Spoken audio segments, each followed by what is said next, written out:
എനിക്ക് ഏറെ പ്രിയമുള്ളവരെ, എല്ലാ പേർക്കും എൻ്റെ വിനീത നമസ്കാരം. അമ്മ എന്ന നോവലിറ്റിൻ്റെ 2ാം ഭാഗത്തിലേക്ക് സ്നേഹപൂർവ്വം സ്വാഗതം. വാതിൽ തുറന്ന് ഫ്ലാറ്റിൽ കടന്നപ്പോഴും കിടക്കാനാണ് തോന്നിയത്. പക്ഷേ കിടന്നില്ല. മനസ്സ് പറഞ്ഞു കിടന്നൂടാ. നാട്ടിലാണെങ്കിൽ എല്ലാം ചിട്ടവട്ടങ്ങളാണ്. അച്ഛനും അമ്മമ്മയുമൊക്കെ മരിച്ച കാലത്ത് നേരത്തെ കുളിച്ച് അടുക്കളയിൽ തീപ്പൂട്ടുള്ളൂ. ഉള്ളി, മല്ലി, ഉഴുന്ന്, മുതിര ഒന്നും ഉപയോഗിക്കില്ല. ഇഡലിയും ദോശയും ഒന്നും ഉണ്ടാക്കില്ല. ഉപ്മാവോ ഇഡലിച്ചെമ്പിൽ അരിപ്പൊടിയും തേങ്ങയും വാരിവെച്ച ആവി കയറ്റിയ പുട്ട് ഇതൊക്കെയായിരുന്നു. കുളിച്ച് ബലിയിട്ട് വന്നേ വെള്ളം കുടിക്കാൻ കിട്ടും. അമ്മ എല്ലാറ്റിനും നിർബന്ധമുള്ള ആളാണ്. നാട്ടിൽ പാലിക്കുന്ന പോലെ ഇവിടെ എങ്ങനെ? മരിച്ച സംസ്കാരം കഴിഞ്ഞ് ഭക്ഷണം പാഴ്സൽ കൊണ്ടുവന്നതിൽ സാമ്പാർ തന്നെ. ഏട്ടൻ പറഞ്ഞു, അമ്മ വടിയെടുക്കോ? അടി കിട്ടിയാൽ കൊള്ളാം. ഭക്ഷണം ഉണ്ടാക്കിത്തരാൻ ബന്ധുക്കളൊന്നും ഇല്ലല്ലോ ചേച്ചി. ഇന്ന് കുളിക്കാതെയാണ് കുൽഫി കഴിച്ചത്. ഇനിയെങ്കിലും കുളിച്ചിട്ട് ടിഫിൻ ഉണ്ടാക്കി കഴിക്കാം.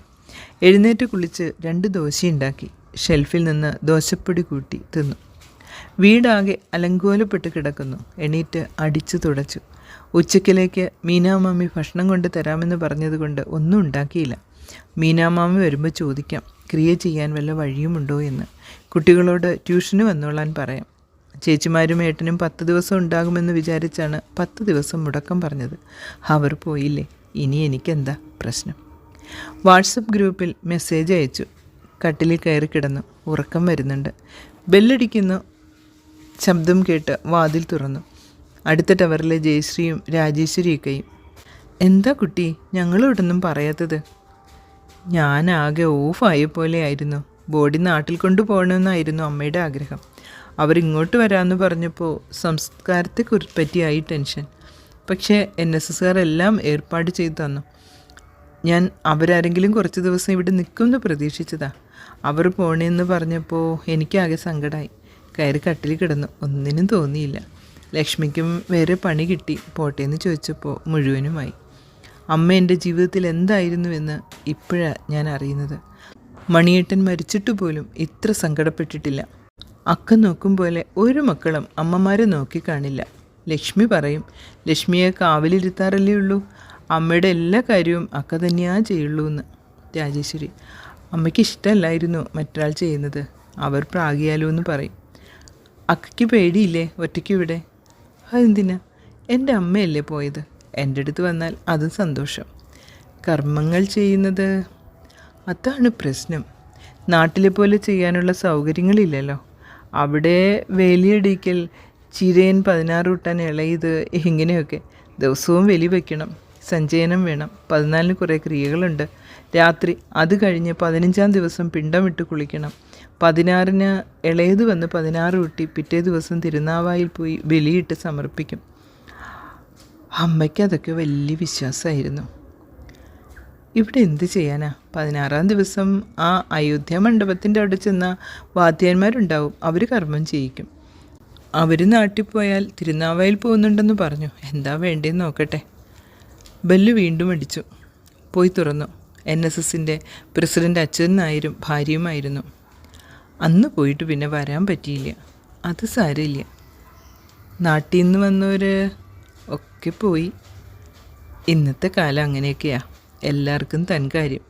പ്രത്യേകിച്ചും നമ്മുടെ നായന്മാരുടെ ഇടയിൽ. മറ്റുള്ളവരൊക്കെ കുറേ ഭേദ. കർമ്മം ചെയ്യേണ്ട കാര്യമാണ്. എന്താ വേണ്ടെന്നറിയാത്തത്. കുട്ടി ഒറ്റയ്ക്കല്ലേ, അതൊന്നും ഓർക്കണ്ട. രാവിലെ എണീറ്റ് കുളിക്കുമ്പോൾ കുളിമുറിയിൽ തന്നെ നിന്ന് ഒരു കുടന്ന വെള്ളം മേലോട്ട് പിടിച്ച് അമ്മയുടെ ആത്മാവിനും മറ്റു പിതൃക്കളുടെ ആത്മാവിനെയും സങ്കല്പിച്ച് തർപ്പണം ചെയ്യുക 3 വട്ടം. പുല കഴിയോളം നിർബന്ധമായിട്ടും. പിന്നെ വാവുതോറും ഒരിക്കലുണ്ടങ്ങനെ തർപ്പണം ചെയ്തോളൂ. മകൻ വരുമ്പോൾ രാമേശ്വരത്തോ കാശിയിലോ പോയി സമർപ്പിക്കൂ. 90 വയസ്സ് വരെ ജീവിച്ചില്ലേ, അതും 2 കൊല്ലമായിട്ട് കിടപ്പും. അവരുടെ എല്ലാ കർമ്മദോഷങ്ങളും തീർന്നു കാണും. ഒട്ടും വിഷമിക്കണ്ട. അച്യുതൻ നായർ. ഒരു കുട്ടി സഹായത്തിനുണ്ടായിരുന്നല്ലോ, അച്യുതൻ നായരുടെ ഭാര്യ. അവർക്ക് വേറെ പണി കിട്ടിപ്പോയി. അമ്മ പോയതോടെ ഞാൻ അനാഥയായി. അങ്ങനെയൊന്നും വിചാരപ്പെടണ്ട. മക്കൾക്ക് അവരുടെ ഭാവി നോക്കണ്ടേ. ഞങ്ങൾക്ക് 3 ആൺമക്കളാണ്. ഒരാൾ സിംഗപ്പൂർ, മറ്റൊന്ന് US. ഞാൻ കണ്ണടച്ച ഇയാളുടെ സ്ഥിതി ഇത് തന്നെ. ലോകനീതി. അച്യുതൻ നായർ. ഇവിടെ ഫ്ലാറ്റ് ആവുകൊണ്ട് ആരെങ്കിലുമൊക്കെ കാണും. അപ്പുറത്തെ ഫ്ലാറ്റിലുമൊക്കെ. ഞങ്ങളുടെ ഭാഗത്ത് ഒരു സന്നിധി ഇല്ല. കുട്ടിക്ക് ട്യൂഷൻ്റെ ഏർപ്പാടുള്ളതുകൊണ്ട് 2 നേരം കുറേ കുട്ടികളായി നേരം പോവും. ഞാനൊക്കെ പണ്ടത്തെ പോലെ ഉടന്തടി ചാടണമെന്നാണ് വിചാരിക്കണേ. അച്യുതൻ നായരുടെ ഭാര്യ. എന്താവശ്യമുണ്ടെങ്കിലും വിളിക്കാൻ മറക്കണ്ട. അച്യുതൻ നായർ. ഞാൻ ചായ എടുക്കട്ടെ? വേണ്ട കുട്ടി, ഇപ്പോൾ ഭക്ഷണമൊക്കെ നിയന്ത്രണത്തിലാണ്. രാവിലെ ഒരു ചായ, വൈകിട്ട് ഒന്ന്.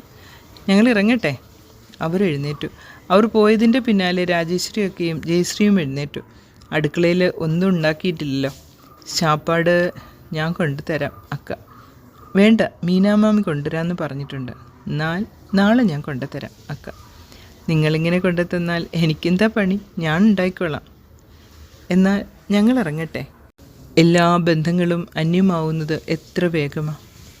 അവർ നാട്ടിലേക്ക് വണ്ടി കയറി. പിറ്റേ ദിവസം രാവിലെ തന്നെ എത്തിയ വിവരം അന്വേഷിച്ചു വിളിച്ചു. പിന്നെ 2 ദിവസമായി. ലക്ഷ്മി അവരുള്ളപ്പോൾ തന്നെയാണ് പോയത്. ഞാൻ ഒറ്റയ്ക്കാണെന്നറിയാം. ചെറിയേച്ചിയെങ്കിലും വിളിക്കുമെന്ന് വിചാരിച്ചതാ, ഉണ്ടായില്ല. അമ്മയുടെ പെൻഷൻ വന്നാൽ പിറ്റേ ദിവസം തന്നെ ATM ഉപയോഗിച്ച് പിൻവലിക്കും. അത് അമ്മയുടെ നിർബന്ധം. പൈസ ഒരുമിച്ച് ഒരു ബാഗിൽ വയ്ക്കാറാണ് പതിവ്.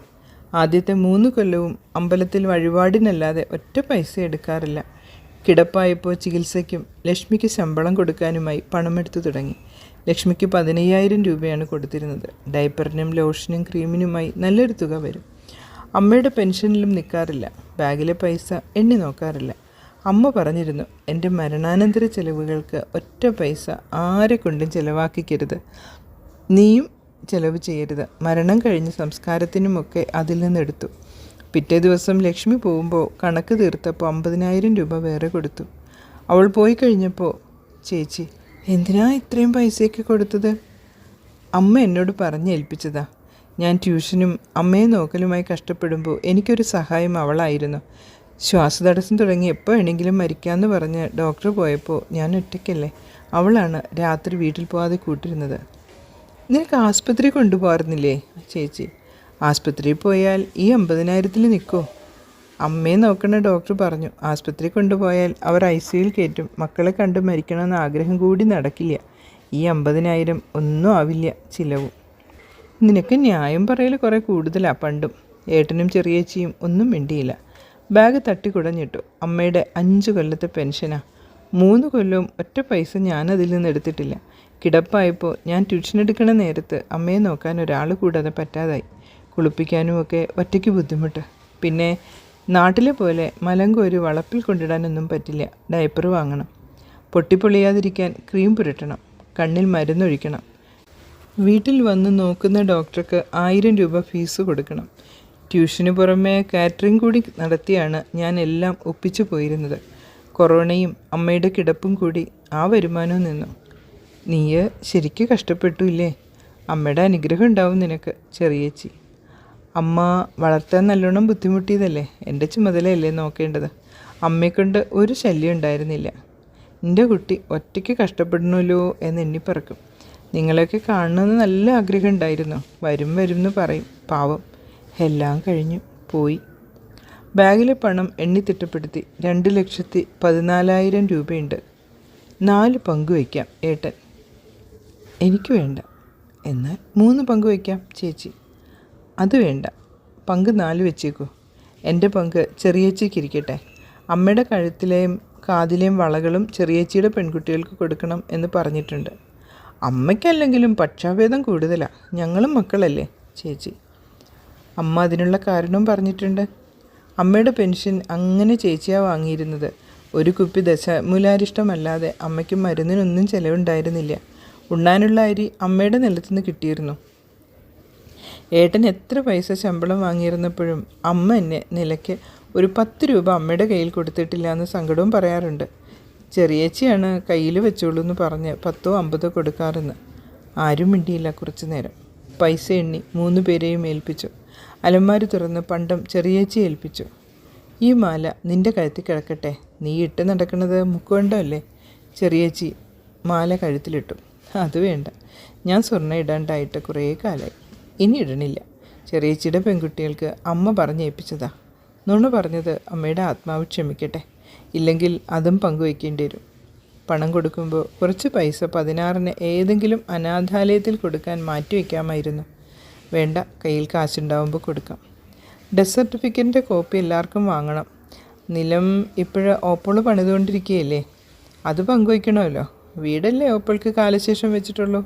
ഏട്ടൻ എന്തായാലും അനിയനും ചേച്ചിക്കും കിട പിടിക്കും.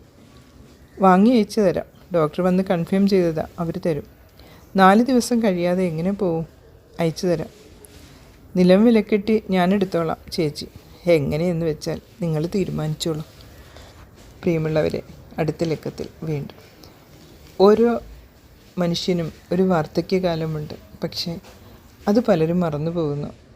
ഓരോരുത്തരും കരുതുന്നത് നമ്മളെപ്പോഴും ഇതേ ചെറുപ്പത്തിൽ അല്ലെങ്കിൽ ഇതേ അവസ്ഥയിൽ എന്നും ഇരിക്കും എന്നാണ്. പക്ഷേ ആ ഒരു വാർദ്ധക്യം, ആരെങ്കിലും ഒരാൾ തങ്ങളെ നോക്കാനായി വേണം എന്ന വാർദ്ധക്യം, അത് വരും എന്നുള്ള കാര്യം പലരും മറന്നു പോകുന്നു.